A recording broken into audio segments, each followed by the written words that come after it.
Life Audio.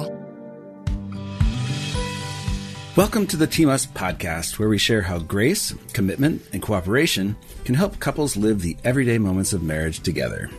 Hey everyone, we're Ted and Ashley Slater. Do you and your spouse struggle to move from work mode to romance mode?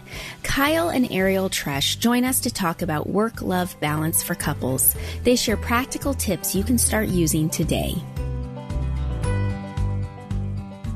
So Ted. Yes. Work-love balance has been a struggle for us over the last 22 years. Right. And we had been calling it work-life balance for the longest time, right? Right.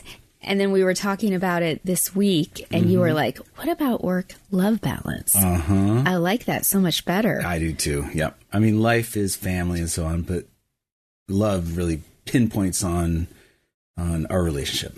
Right. And it's just, you work hard and you work long hours. I do.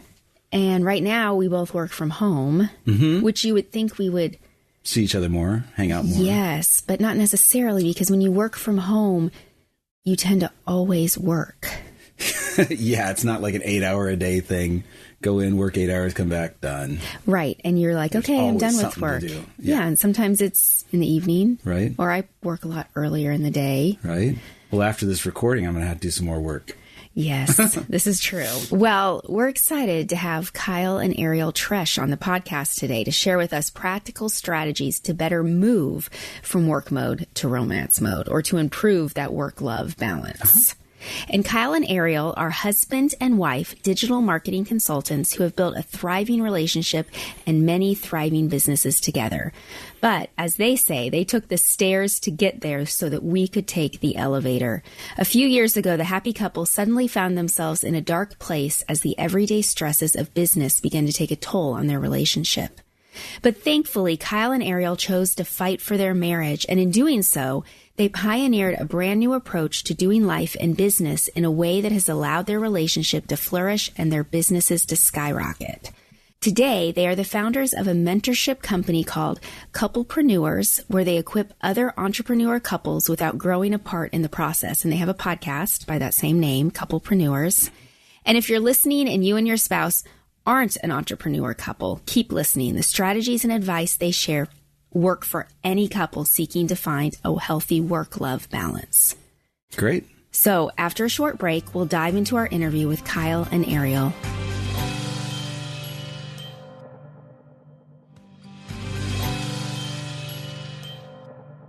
So Kyle and Ariel, we are so excited to have you on the Team Us podcast. So we both love to hear how couples met. But because we have kind of a short podcast, we always like to give the challenge to do it in 3 minutes or less. So in 3 minutes or less, tell us like how you met and how long you've been together. First of all, I love the challenge, but secondly, challenge accepted. Let's see if we can do it in 60 seconds. You ready? Deal. All right. So we actually met in 6th grade. And we dated in middle school, if you could believe it. And after 4 months, she broke my heart. She broke up with me.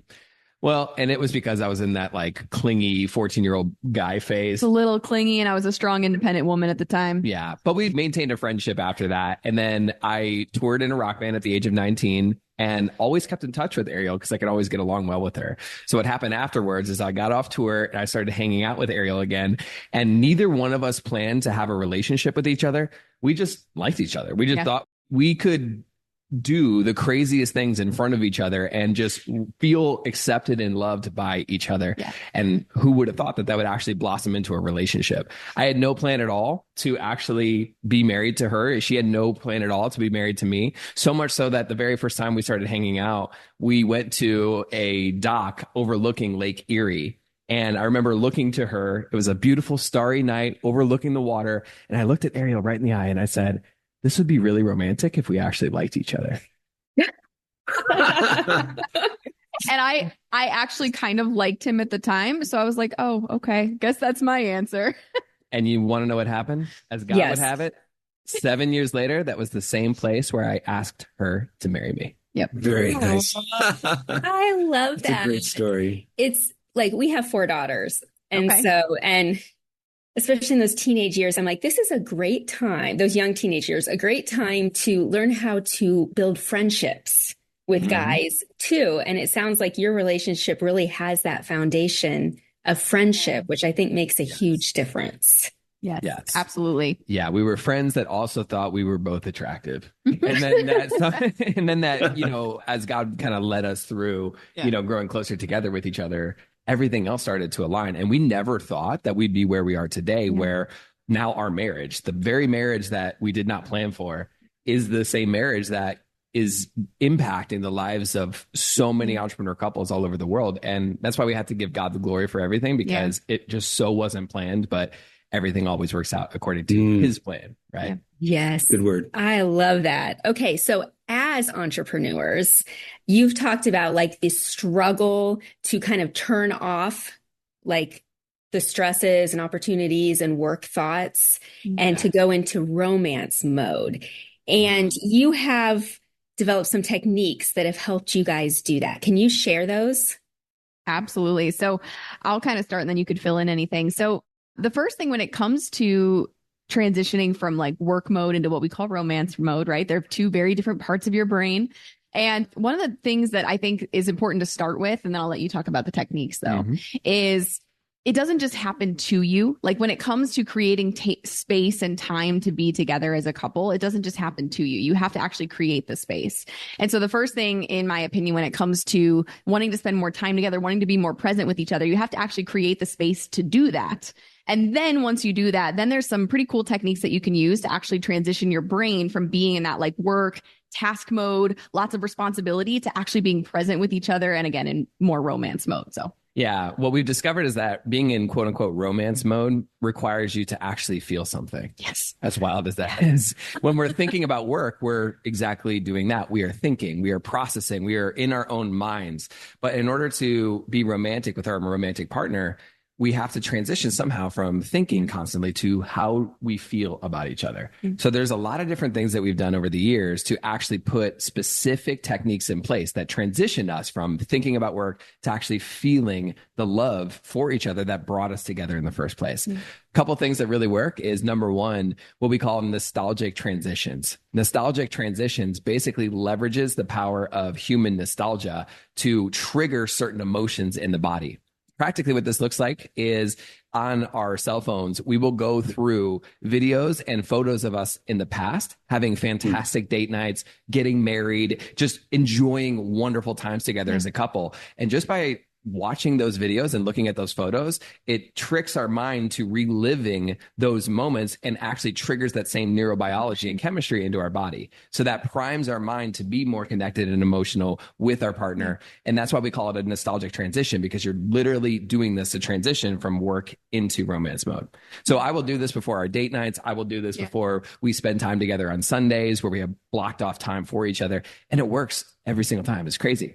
Another technique that we use is called the treasure hunt. And this basically looks like when you're actually with your partner, your goal is to hunt for treasure. That treasure is simply just finding out a fact about them that you didn't know about before. And I remember a coach told me to do this. It wasn't called the treasure hunt. We named it something marketable and cool like that. but they challenged me to go on a date with Ariel and find out something about her that I didn't know about before. And I told this coach, I've been with Ariel for, years and years and years. We spend all the time in the world together. There's no way there's anything about her that I don't already know. But what'd you find out? When we went to a date night and I made that my goal, I found out that my wife was a huge Britney Spears fan when she was a girl. And I know that's like a silly thing, but I didn't know that about her. And it opened up in my mind a question. What else do I not know about her? So from that point forward, every single date night, we just made it a goal to find out a new piece of treasure from each other that we didn't know about before. Yeah. Some of our favorite questions to ask each other are like things around like, what are some pet peeves that you have? What are some likes, dislikes? A question I like to ask Kyle a lot is, what's a thought that you've been thinking about regularly recently that you don't know about? That I don't know about. And so it's just kind of getting like, where has his mind been recently? And I get to learn so much about him. So yeah. And then the last technique that has been really powerful for us is something we call the mortality frame. The mortality frame sounds morbid. It is morbid. Because it is. And it basically is just reminding ourselves that at some point we're both going to pass away, or one of us is probably going to pass away before the other. And in that moment, we already know that we're going to regret not spending more time together. So if we already know that, we can work backwards and remind ourselves that even though we can't promise tomorrow, we have today to enjoy each other. So we might as well accept it as the gift that it is. I love that. They're all super practical. Like they are things that can be put in practice today. Yes. Which makes them just practical and accessible to couples. So I was listening to your podcast and you actually delve into these things even deeper. So if anybody's listening to this and intrigued, check out their podcast because they dig deep into these things. It's really helpful. Oh, yeah, we appreciate that. Yeah, it's called the Couplepreneur Show on Apple Podcasts or Spotify, but thank you. Let me throw in a question here. You talked about how you can get out of work mode to get into romance mode. Yeah. What about the other way? What if how do you work as business partners? Or can you give any advice or any counsel on how best to work as partners in business? Yeah. Do you want to start? I'll start.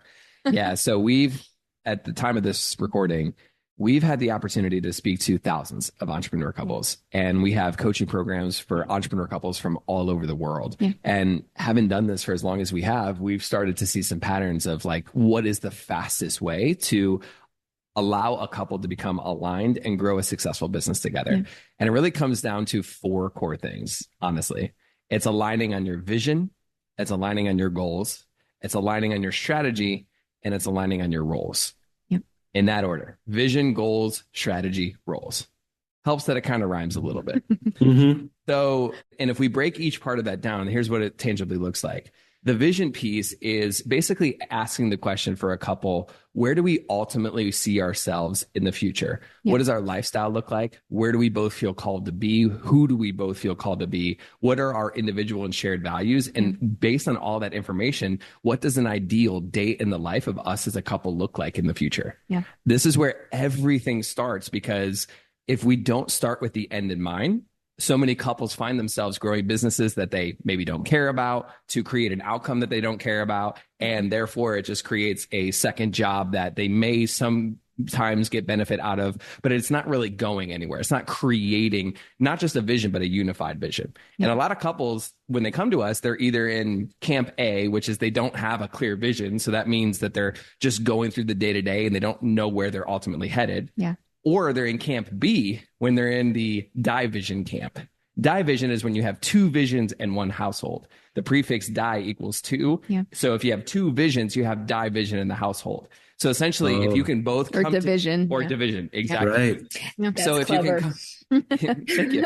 So if you come together and you unify your visions in a way that you both feel excited about and in a way that doesn't compromise your individuality in the process, that's where it all begins. And then once you have that clarified, then we work into the goals department. Yep. The difference between a goal and a vision is a goal is a measurable milestone that shows you are making progress towards making that vision a reality. So this looks like revenue goals. This looks like date night goals. This looks like, even health goals. Yeah. If you look at every arena of life and you set a tangible and measurable goal, that then goes down into the strategy level, which is step number 3. Based on your vision and your goals, that actually dictates the strategy that you take in business. Because you two as a couple, along with all of the other couples that are listening, your dynamic as a couple is different than the next couple. Yep. Your strengths and the way that they play with each other and complement each other are different than the next couple. So what we do that gets couples insane results in business is we combine what works in the marketplace to grow businesses with how they work as a couple. Yeah. And when you can find the Venn diagram of what gives you the most energy and allows you as a couple to excel in business, paired with objective strategic approaches that we've used to grow companies by tens of millions of dollars, that combination is what unlocks so much growth as a couple. Yeah. And then once you're clear on the vision, the goals, and the strategy, when all of that is in place, then it's just a decision of who is doing what. And that's where the role clarity comes into play. Interesting. That's really helpful. Thank you. You got it. Absolutely. Yeah. Okay. So we all face demanding work schedules, and sometimes work schedules can be more demanding than others. And you've shared how you can't make that season necessarily easier on your spouse or your marriage, but you can make your communication skills better. So can you talk about that and how couples can put that into practice? Yeah. So when we talk about the season being challenging, whatever season it is that you're in, we like to say you need to control the controllables. And what I mean by that is when you're in a particular challenging season, demanding work schedules, lots of pressure, lots of responsibility, You can't always change those things. There's some adjustments you can potentially make, but there's some things that are just circumstances that are outside of your control. The two things that you can control are your actions and your attitudes. Now, how that plays into as a couple, your actions is how you treat your spouse. It's how you respect them and how you communicate to them. And your attitude comes out in your communication as well. So it's first of all looking at what can we actually control in the situation and not getting stressed about the things that we can't control, and instead taking ownership over our actions and our attitudes, and therefore how we treat and communicate to our spouse. So that's the first thing I would say. Yeah. And when it comes to the actual communication part, we actually have rules of what we do and what we don't say when we're communicating to our partner to basically ensure that we're encouraging each other in whatever season that we're in. Rules of engagement, so to speak. And these rules of engagement have become so popular with our clients that we've actually had couples go through our coaching programs, and they will print out these rules and they will put it on their mirrors to remind them that no matter how hard times get, we are going to respect each other. So to give you some examples of the rules that we live by, one of them is we never attack our partner's character. Instead, we will provide feedback on the topic, but we will not provide criticism of our partner's character. So for example, if, in business, if there's a business decision that we disagree on, I will never say to Kyle, hey, you're dumb for thinking this, or, you're not as intelligent in this arena as you should be. Or like, I would never attack his character or who he is as a person. But what I would do is I would provide objective feedback that I can observe in the situation. So that's like, hey, I observe that this is your thought in this particular arena of the business.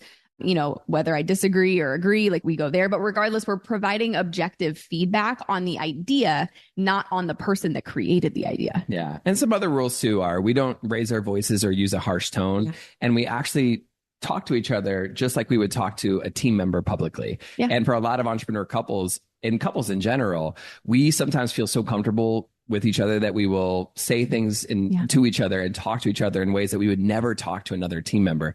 But there were times in our relationship where Ariel would look at me during some, heated moments, and she asked the question that changed my life, which was, would you ever talk to a team member this way? And I realized the answer is no, I wouldn't. And then she's like, okay, well, why would you talk to me that way? And it hit me like a ton of bricks. It was like, you know what? You're 100% right. So anytime we communicate, especially during hard times, we always set out to have a win-win scenario where I'm not trying to win my idea over her. I'm not trying to criticize her. And I make sure that I watch the tone that I use, and I speak with her with the respect and admiration she deserves, just like I would with another team member. So we have a lot of different rules for engagement for that, but those are just some examples that we use. One last thing I think I'll add to is kind of like a mantra of ours, which is remember that we're a team. When you're in a really hard season, it's very easy to turn on your teammate. It's very easy to blame them. It's very easy to want to externalize the problem that you're experiencing onto somebody else. Versus like whenever we're experiencing that, we'll kind of like say to each other and check each other like, hey, remember, we're on the same team. It's not who's right, it's what's right. And we're in this together. We both ultimately want the same goal. So how can we get there in a way that allows us to achieve the goal in a peaceful manner? That is so good. I mean, that's just good for couples in general, whether they are entrepreneurs or not. Okay, so you mentioned your podcast. Where else can people find and connect with you online? Because it sounds like you have a lot of great resources. Yeah. So speaking of resources, I would say one of the best places to connect with us is our Instagram. So if you go at Couplepreneurs, that's our handle. For anybody who's listening, if you're interested in a quarterly goal planning template that's specifically designed for couples in business, but it's helpful for couples in general, you could just send us a message on Instagram with the word template, and we'll send over that resource to you. So that would be the first place. But yeah, we have our podcast, The Couplepreneur Show, on Apple Podcasts and on Spotify. And then the other places, we actually have a Facebook group. It's called Successful Couples in Business. So if you go on Facebook and just search for that term, we should pop up at the top. You should see our smug mugs. And basically, that's a community where we wanted to bring together other entrepreneurial couples. When we were first figuring out this whole what we call couplepreneurship thing and how to grow businesses without growing apart in the process, we never saw a lot of other entrepreneurial couples, or if we did, there weren't good examples of them that we would necessarily want to model the fruits of. So because of that, we created a community of those types of people. So it's the largest community to my knowledge of other couplepreneurs. Couplepreneurs in there. And we think it's the largest community on the planet of entrepreneur couples. So if anybody's listening and they want to join that, it's completely free. We share a bunch of resources in that, and it's available to anybody who thinks they can get value out of it. Yeah. And I actually joined it. And what I was impressed by is not just the content, but that the members of it were actively engaging. Yeah. Yeah. Like there was conversation, there was responding. So I was like, that's a sign of a healthy Facebook group there. Yes. Well, thank you so much for being on the podcast. You shared things that, we're going to go think about. Absolutely. So thank you so much. Awesome. Thank you guys. We appreciate it. Yeah, thank you.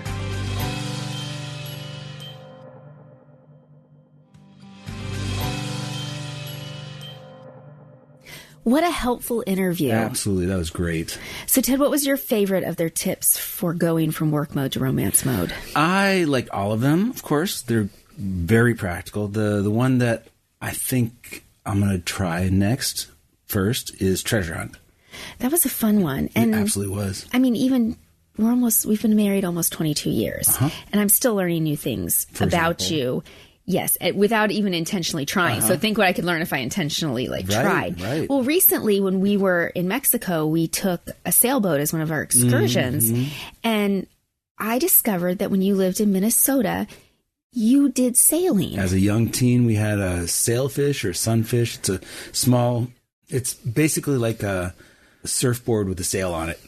And I would go out in the lake and flip it upside down and get it back up and come back home and But somehow I had never heard that story before. It's crazy. I'm sure there are lots of things that you don't know about me and that I don't know about you. So we'll practice that.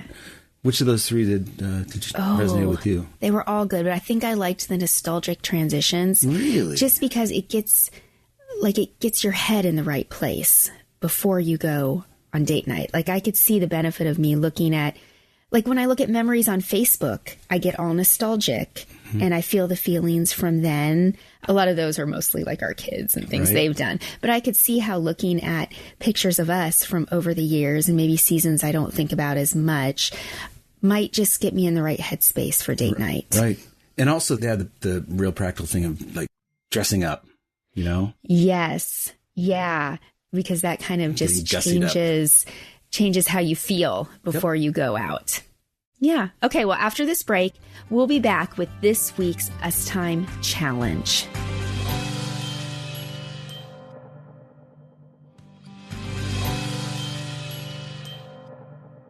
For this week's Us Time Challenge, try one of Kyle and Ariel's 3 suggestions for transitioning from work mode to romance mode.